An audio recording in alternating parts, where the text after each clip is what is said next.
आइए देखते DTV news. जनाब दिनाकरन साहब की जो पार्टी है AMMK से अलायंस हुआ है और तमिलनाडु के इस असेंबली के इलेक्शन में MIM पार्टी इस अलायंस में 3 सीट पर उनके साथ लड़ेगी। एक वानियमबाड़ी, एक कृष्णागिरी और एक शंकरापुरम।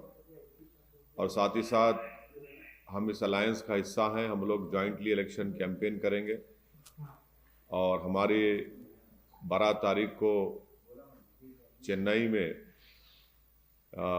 YMCA ग्राउंड्स पर शाम में एक पब्लिक मीटिंग भी होगी।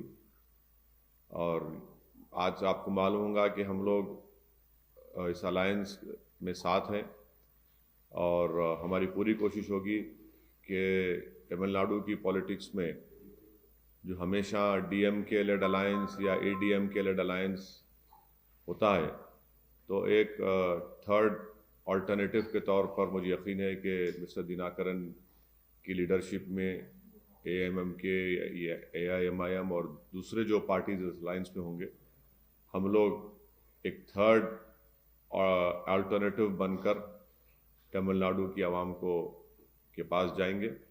और मुझे यकीन है कि तमिलनाडु की जनता अपनी मोहब्बत से और अपनी आशीर्वाद से जनाब दिनाकरन साहब की पार्टी AMMK को और इस अलायंस जितने पार्टीज है उनको अपनी दुआओं से नवाजेगी। ये हमारी एक कोशिश होगी। Sir, you have said that you are hoping to they can join this alliance, they will join this alliance, or you are in touch with several other political parties. Can you name them? No, it is better that Mr. Dinakaran, who is the head of AMMK, will speak about which other groups, political parties, and organizations are going to be part of this alliance led by him. As far as I know, there are many parties and groups and organizations who are in touch with Mr. Dinakaran. Sir, एक बात कि TTV Dinakaran के साथ type करने में तर्क क्या है और कितने सीट्स वो लड़ रहे हैं? आप तो 3 सीट्स लड़ रहे हैं और क्योंकि अभी शशिकला के पॉलिटिक्स से बाहर हो गए हैं, तो क्या ये बात सही है कि DMK के साथ आप जाना चाहते थे लेकिन वो मर्जराइज नहीं हुआ?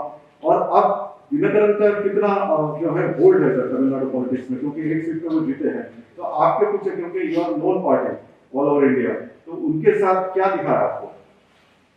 नहीं, दिनाकरन साहब, मेरा मानना यह है कि तमिलनाडु में उनका बाई इलेक्शन की जो विक्ट्री थी RK पुरम से, और तमिलनाडु में RK पुरम में एक बहुत ही पॉलिटिकली प्रेस्टिजियस सीट मानी जाती और जिसमें उन्होंने DMK को भी हराया, ADMK रूलिंग पार्टी थी उसको भी उन्होंने शिकस्त दी और खुद कामयाब हुए। और अच्छी मेरे ख्याल से अगर मैं गलत ना कहूँ तो 10,000 वोट से ज्यादा उनको एक बाई इलेक्शन में बहुत बड़ी कामयाबी हुई। और मुझे यकीन है कि दिनाकरन साहब एक पॉलिटिकली श्रूड और एस्ट्यूट पॉलिटिशियन है और उनके साथ हमको जाने से यकीनन MIM पार्टी को भी, उनको भी, और तमिलनाडु सबसे ज्यादा फायदा तमिलनाडु के वोटर्स को होगा, क्योंकि वो लोग अभी ये दो अलायंसेस जो हैं ट्रेडिशनली DMK ADMK के, उससे वो तंग आ रहे थे कि उनको एक अल्टरनेटिव की जरूरत थी और वो बहुत बड़ा उस वहां पर एक वैक्यूम है और हम कोशिश करेंगे उस पॉलिटिकल वैक्यूम को फिल करने की। और हाँ, सवाल आपका और DMK का, तो इस बारे में मैं तफसील से बताऊंगा जब 12 तारीख को हमारी तमिलनाडु की जनता को कि DMK ने किस तरह से हमसे पेश आया, किस तरह से हमसे बर्ताव किया, इस पर मैं तफसील से बताऊंगा 12 तारीख के दिन पब्लिक मीटिंग में। सर, 3 सीट आप लड़ रहे हैं, क्या आप इस चीज़ से सेटिस्फाइड है? और साथ ही साथ क्या आप तमिलनाडु के लोगों में ये MIM लोगों के लिए काम करेंगे, ये मैसेज आप कैसे देंगे और आपकी स्ट्रैटेजी क्या रहेगी? देखिए, 5 साल पहले भी हम लोग मेरे ख्याल से 3 या 4 सीट पर ही लड़े थे, तो इस बार भी हम हमारी पार्टी के जो जिम्मेदारान हैं और AIMIM पार्टी के जो यहाँ से ऑब्जर्वर है जनाब तैयब साहब और हमारे तमिलनाडु के प्रेसिडेंट जनाब वकील साहब, जब डीएम के हमारे एएमएम के पार्टी के लीडरशिप से बात किए, तो उस वक्त भी हम लोग सिर्फ यही 3 सीट हम लोग उनको बोले थे। तो हमको यकीन है कि इससे हमारे लिए, पार्टी के लिए भी अच्छा होगा, और तमिलनाडु के दलित, तमिलनाडु के मुस्लिम माइनॉरिटी, तमिलनाडु के जो वीकर सेक्शंस हैं, हमारी कोशिश होगी कि उनकी एक इंडिपेंडेंट वॉइस हम वहाँ पर बने। और यकीनन वहाँ पर एक बहुत बड़ा स्पेस है, और उस स्पेस को हम पूरी कोशिश करेंगे फिल करने के लिए, क्योंकि जितने भी ट्रेडिशनल जो अलायंसेस हो रहे हैं उसमें कोई लीडरशिप बनती नहीं है माइनॉरिटीज़ की ख़ास तौर से। तो सिर्फ उनकी ज़बान पर किसी का बी फॉर्म होता, किसी का ए फॉर्म होता। हमारी कोशिश होगी कि एक वायबल तरीके से हम लोग वहाँ पर इस वैक्यूम को फिल कर सकें।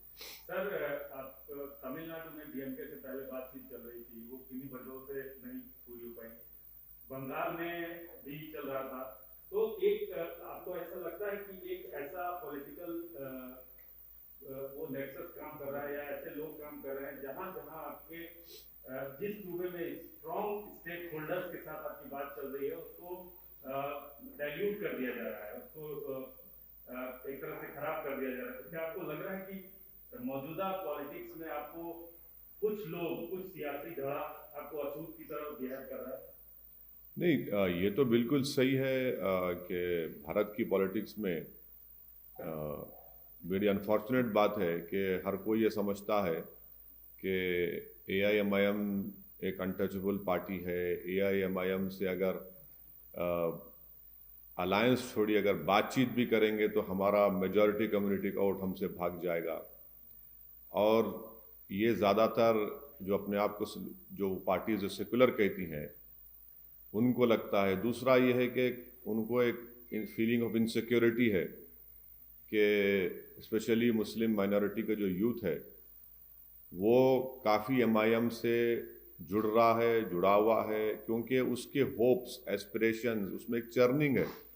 वो ये चाहता है कि भाई हमारी एक पॉलिटिकल वॉइस हो, हमारी भी एक पॉलिटिकल लीडरशिप हो। वो तंग आ चुका है इन सेकुलर पार्टीज़ को वोट देते देते, और वो इन पार्टीज़ में जो लीडरशिप है उसको मानने को तैयार नहीं है। तो यकीनन ये एमआईएम पार्टी को एक अनटचेबल के तौर पर ये लोग पेश करते हैं, और उनका आर्गूमेंट ये होता है कि अगर हम एआईएमआईएम से बात करेंगे, अलायंस से छोड़ो, तो हमारा मेजॉरिटी कम्युनिटी का वोट भाग जाएगा। ये सेकुलर पार्टीज ये नहीं देख रहे हैं कि भाई आपका वोटर है ही कहाँ आपके पास। स्पेशली मुल्क के बहुत से स्टेट्स में तो वोटर भाग चुका है, उनका जो ट्रेडिशनल वोटर था सेकुलर पार्टीज का, वो तो है ही नहीं। तो अब इसीलिए थोड़ा वो लोग इनसिक्योर फील करते हैं और हमारे को कोशिश करते हैं कि हमसे बातचीत ना हो, और इस तरह के इल्ज़ामात लगाते हैं। मगर ये चलता है पॉलिटिक्स में। हम अब मेहनत करेंगे, और अच्छी बात भी हमारे लिए भी, हमारे पार्टी के मेंबर्स के लिए भी एक ऑब्जेक्टिव है कि हम अपने बलबूते पर मेहनत करके अपना नाम और मुकाम पैदा करेंगे, और जब वो हो जाएगा तो जब हालात और बदल जाएंगे। सर, हालांकि आपने प्रेस कॉन्फ्रेंस तमिलनाडु पे रखा है, लेकिन एक सवाल है, आपने पिछले दिनों एकला चलो की बात कही थी अपनी प्रेस कॉन्फ्रेंस में, तो क्या बंगाल में आप एकला चलो को फॉलो करेंगे? बंगाल के ताल्लुक से सर मैं आपको पहले भी बता चुका हूँ, एक मुनासिब वक्त पे मुनासिब बात मैं आपसे करूँगा। अभी वो वक्त आया नहीं है, और इलेक्शन लड़ना जो है ना, आपको तो अपनी पार्टी की ताकत पे भरोसा होना चाहिए। जीत हार तो अल्लाह के हाथ में है, तो इलेक्शन तो लड़ना पड़ेगा ना आपको। आप कोई भी इलेक्शन, कोई भी पॉलिटिकल पार्टी, सबसे पहला उसको अपनी पार्टी के मेंबर्स के ऊपर, अपने आप पर, उस पॉलिटिकल पार्टी को कॉन्फिडेंस होना चाहिए, तो जब आगे बढ़ते आप। तो हम हमेशा से अकेले लड़ते आए हैं। अब तक जो आप देखें एमआईएम का जो पॉलिटिकल जर्नी है, इसमें कोई पॉलिटिकल पार्टी ने ना हमको प्रमोट किया, ना हमारा साथ दिया। हम तो लड़ते हुए आए हैं, मेहनत की है, हमारे पार्टी के मेंबर्स ने बड़ी कुर्बानियाँ दी। हाँ, हमसे गलतियाँ भी हुई हैं, उन गलतियों से हमने अपने आप को सही भी किया है, करेक्ट भी किया है। तो ये तो प्रोसेस है, चलता रहेगा।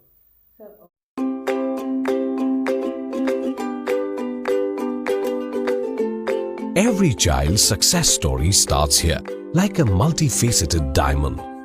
Every student who steps into Success School shines with brilliance, sculptured by teachers polished to perfection. If opportunity does not knock, I will build a door. To us, success comes in cans, not in can'ts. Success is falling 9 times, getting up 10. Some people dream of success, others put their heart and soul into working for it.